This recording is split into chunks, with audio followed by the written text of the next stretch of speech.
Good evening. Thank you for joining us. A former Iowa State Fair restaurant owner is suing the fair after his business was blocked from participating in 2024. KCCI's Abigail Curtin joins us live from just outside the state fairgrounds tonight. Abigail, what led us here?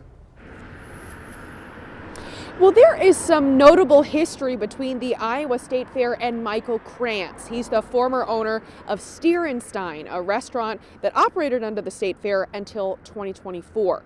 Particularly allegations that Krantz failed to pay hundreds of thousands of dollars to his vendors, his employees, and the Iowa State Fair itself. But in new court documents shared with KCCI, Krantz is saying that's not true.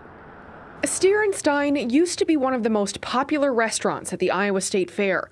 In October of last year, Michael Krantz was notified that he would not be able to participate in the 2025 fair, all because the Iowa State Fair said it failed to pay hundreds of thousands in fees and employee wages. We heard from several of these employees as well, and that really began the process of then looking into lots of different information.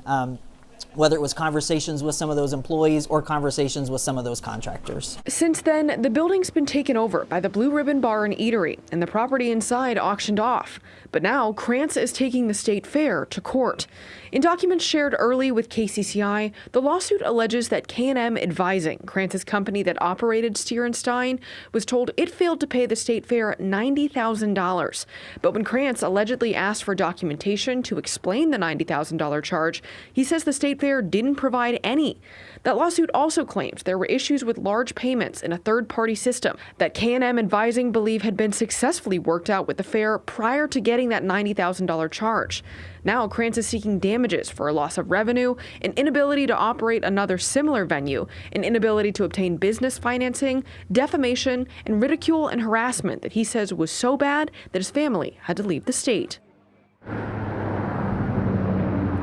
We don't yet have a court time or any timeline for any future proceedings. However, in a press release shared with KCCI, it says that the Krantz family is willing to take the case as far as necessary to expose the, quote, unfairness of the current regime.